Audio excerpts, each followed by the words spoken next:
It's midday. Good afternoon to you and welcome to Bena Midday News. This news is coming to you live from Benab House, Atomic Junction, Medina. My name is Sherifatu Ayuba. Coming up in this afternoon's bulletin.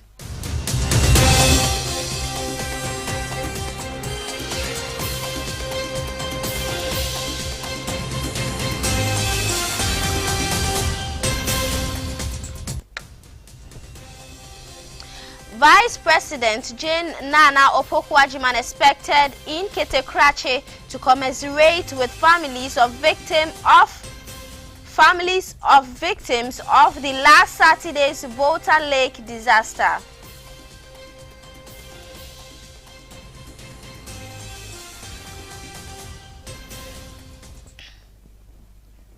Also in this package, former Vice President Dr. Mahmoud Bawumia to commence nationwide campaign as the flag-bearer race of the NPP gets hotter. More from the political front, as the movement for change is also expected to announce the formation of a political party this Thursday.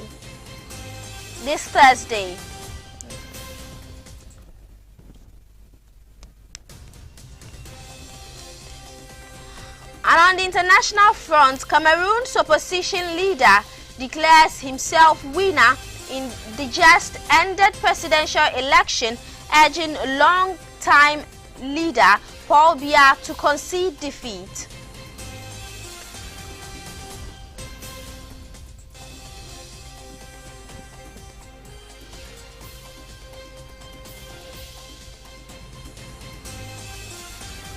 We'll bring you details of these stories shortly.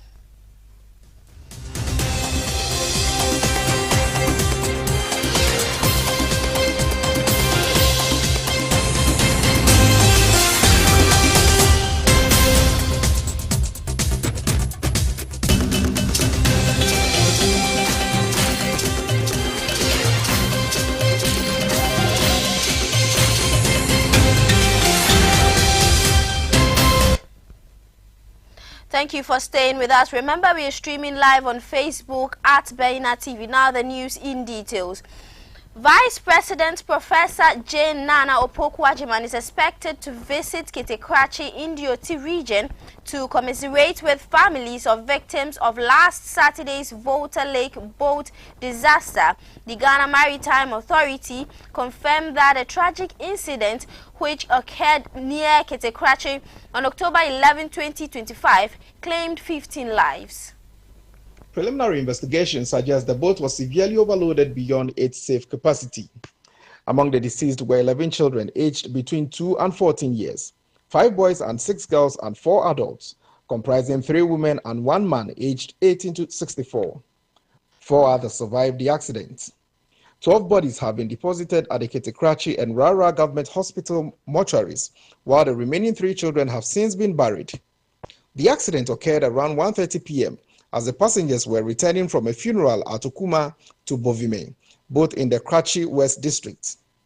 In a statement issued on Sunday, October 12, the Ghana Maritime Authority described the tragedy as a critical and unacceptable breach of safety standards, adding that it has deployed an investigative team made up of maritime safety inspectors and Navy task force personnel from Dambai to determine the exact cause of the disaster and identify any safety violations. The authority further announced the formation of a high-level casualty investigations committee to conduct a comprehensive probe whose findings will guide immediate enforcement measures to prevent similar incidents. Additionally, the GMA said it is rolling out an extensive lakeside safety enforcement operation to ensure all boats, especially those operating at night, adhere strictly to passenger limits, life jacket use, and permit requirements. Boats found breaching these regulations will be seized and their operators prosecuted. The GMA extended its deepest condolences to the bereaved families and the Takaice community, describing the loss of so many lives as, quote, an indelible pain on the heart of the nation.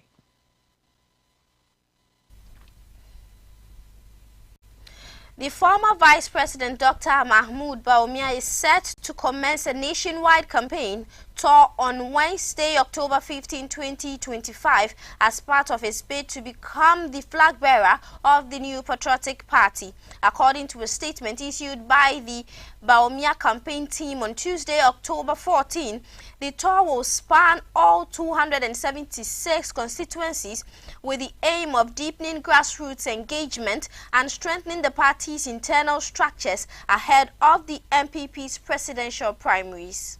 The statement noted that the tour will give Dr. Bawumia the opportunity to interact directly with the polling station and electoral area coordinators, constituency executives, both current and former, as well as ex-member of parliament, former MMDCEs, patrons, and members of the Council of Elders, describing the tour as a reflection of Dr. Bawumia's commitment to listening, consensus building, and fortifying the party from the ground up. The campaign team reaffirmed its commitment to a civil and issue-based campaign. It further urged supporters, communicators, and volunteers of the Bawumia campaign to avoid personal attack and derogatory comments against other aspirants, their families, or supporters. Instead, discussions should focus on ideas, competence, and electability, grounded in fact and comparative analysis. The statement concluded by expressing confidence that Dr. Bawumia's vision, experience, and policy propositions will resonate strongly with delegates once the campaign debate remains focused on substance. The release was signed by Dennis Miracle Abuaji, Communication Director of the Bawumia campaign.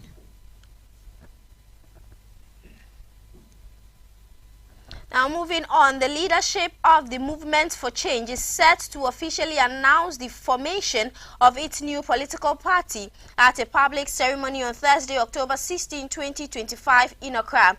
According to the invitation sent to media houses, the event will start at 9 a.m., include the unveiling of the party's name and symbol, signifying a major milestone in the movement's evolution into a full-fledged political organization. Alhaji Bala Meikankan, the National Director of Zumunta for Alan, or the Zongo Wing Movement for Change, has been providing Baina News with some more details. Movement for Change is an independent movement that we all decided to rescue or to contest this very election. So the last election that we did, God being so good, we also had some parties who also joined the movement. As in that time, you notice that PNC and the CPP and then the other political party joined, and then we formed a revolutionary change as in that time. So now that we notice that Ghanaian need a political party, not an independent party or independent movement, so we decided to form a political party.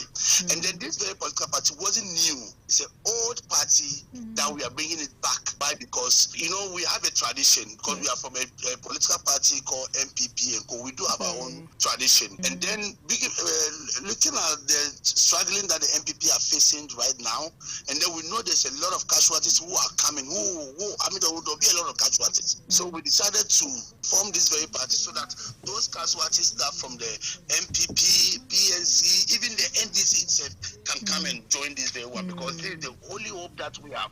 Looking at Movement for Change, you notice that the youth are much more many. Why? Because there's no employment in this very, this very country. So the only hope that they have is with Alan Kojo Chemantine. So if Alan is leading something, we know that Alan is for the youth.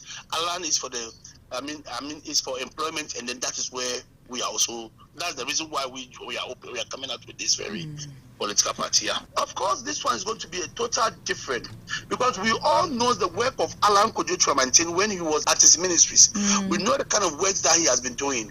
Having said that, also Alan is someone who normally think about the youth, think about the country itself. So basically, we know this very party is going to be a different from the NDC, so as the MPP. And then looking at what the NDC did, they came and talked a lot about their promises, and then up to now, 9 months in power, they couldn't do anything. With this very party that we are here to launch, we believe that Alan have a lot of ideas that is going to work with the private sectors, because now when you look at, we don't produce anything. Ghana doesn't produce anything.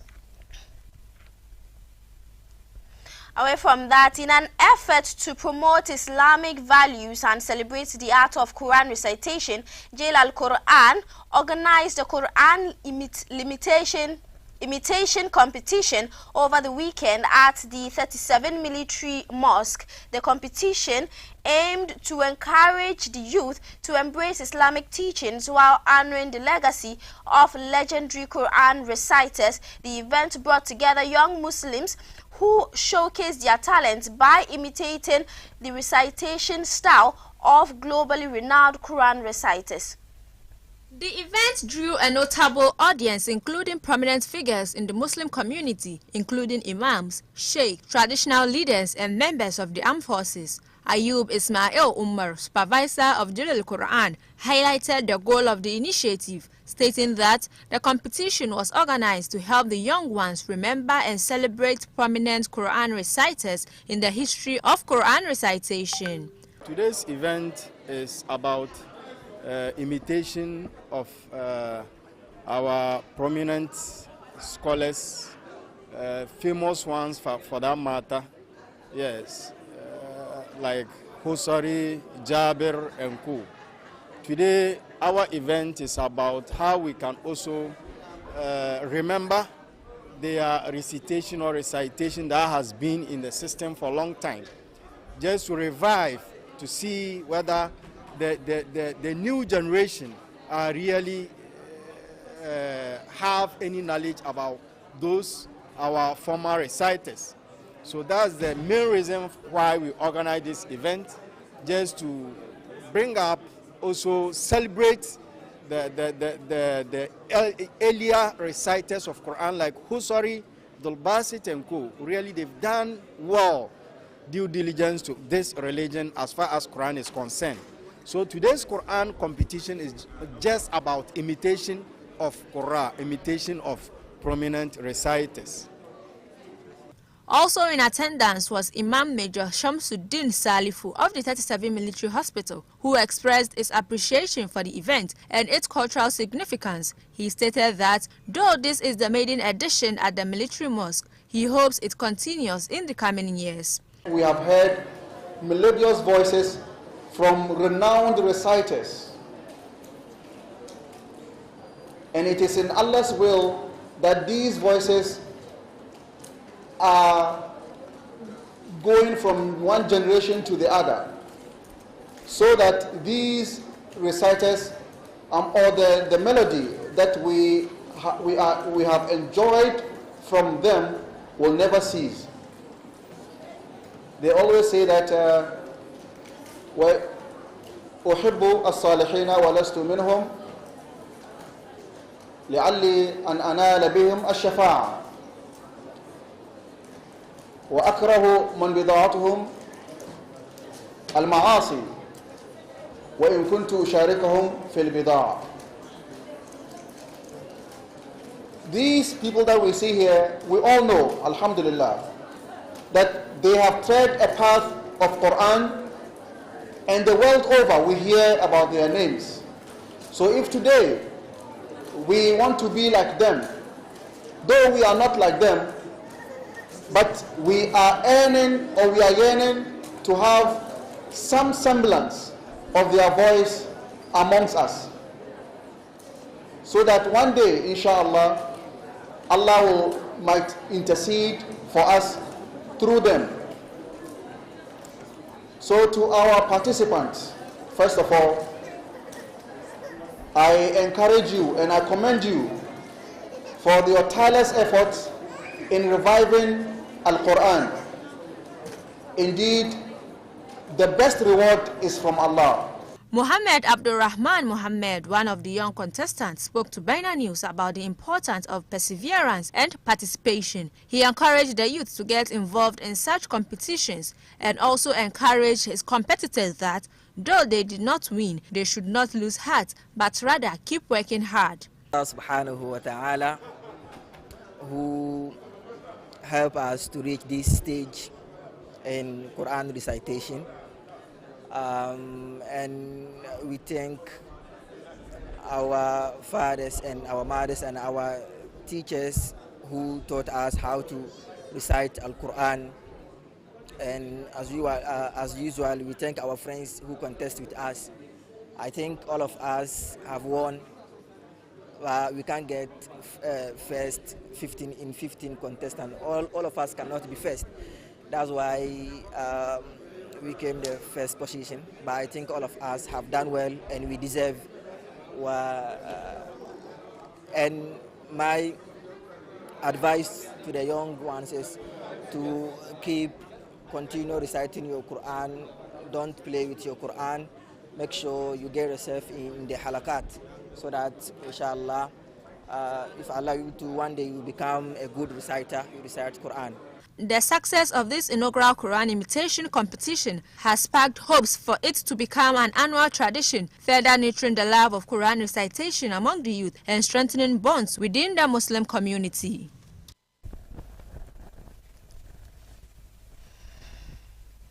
And on this note, we go for a quick turn. We'll be back with business and more.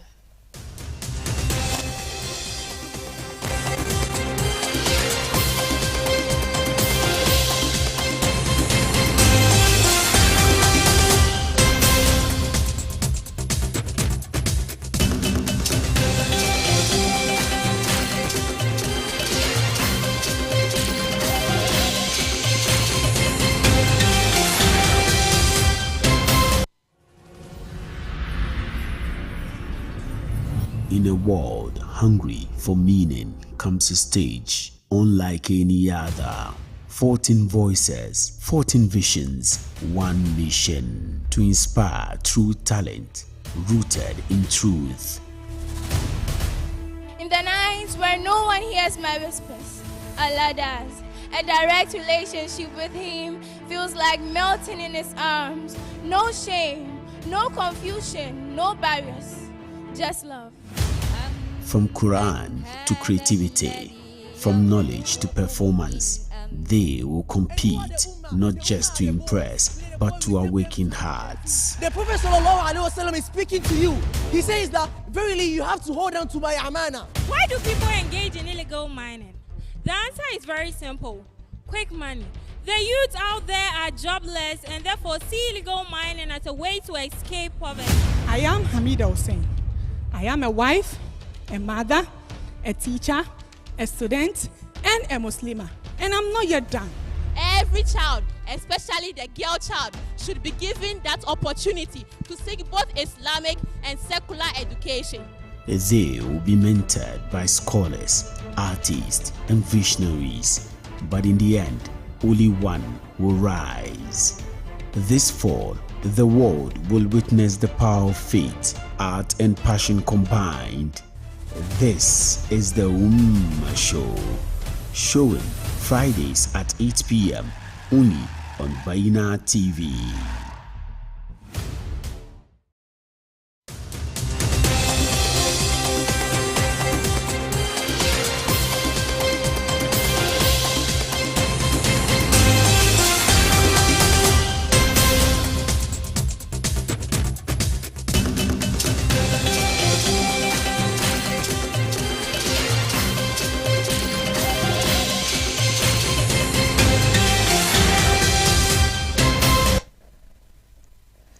Welcome back. You're still watching Baina Midday News on Baina TV. Now moving on to business. The Ghana cedi remains Africa's best performing currency in 2025 despite recent sign of mild depreciation according to the World Bank's latest Africa Pulse report.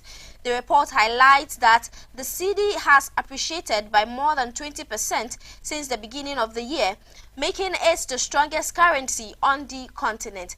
There's more in the following report. The World Bank attributes the cedi's performance to strong fiscal discipline, sound monetary policy, increased export earnings, and renewed investor confidence following Ghana's successful debt restructuring. The Zambian kwacha ranked second, gaining 16% on the back of ongoing debt resolution measures, lower oil import costs, and improved US dollar availability. Currencies in Kenya, Tanzania, and Uganda also recorded moderate gains supported by stronger exports and capital inflows. Analysts say the cedi's rebound is particularly noteworthy given its steep depreciation in 2024. Its recovery, they note, reflects the effectiveness of ongoing economic reforms and more favorable external conditions. The World Bank also credits the overall strengthening of African currencies this year to a weaker US dollar, higher commodity prices, and improved global financial conditions, which have helped ease inflationary pressures and stabilize markets. However, the report cautions that the cedi has come under mild depreciation pressure in recent weeks due to increased import demand ahead of the festive season and anticipated election year spending. To address this, the Bank of Ghana has announced a plan to inject $1.15 billion into the foreign exchange market to stabilize the currency. Market analysts warn that sustaining the cedi's gain would deepen on Ghana's continued fiscal prudence, export diversification, and structural reforms to consolidate macroeconomic stability.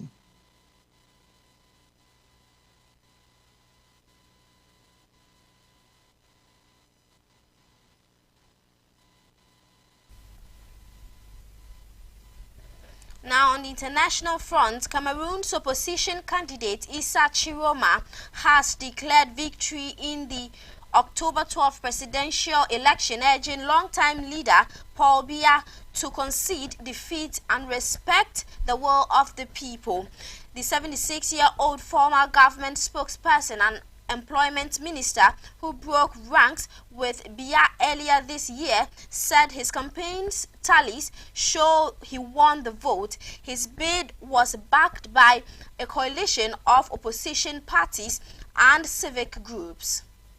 92-year-old President Biya, the world's oldest serving head of state, is seeking an 8th term after more than 4 decades in power. Analysts had widely predicted his dominance given his control over state institutions and a divided opposition. Chiroma commended voters for their resilience, saying many stayed at polling stations late into the night to protect their votes. The government has yet to respond officially to his declaration. However, Territorial Administration Minister Paul Atanga Nji warned before the polls that any unilateral announcement of results would amount to high treason, stressing that only the Constitutional Council is empowered to declare the winner. Cameroon's electoral law permits results to be posted at polling stations, but final validation rests with the Constitutional Council, which has until October 26th to publish the official outcome. Chiroma said he would soon release region-by-region vote tallies gathered from polling station results and urged the country's security forces and public officials to remain loyal to the republic, not the regime. Under Cameroon's single-round system, the presidency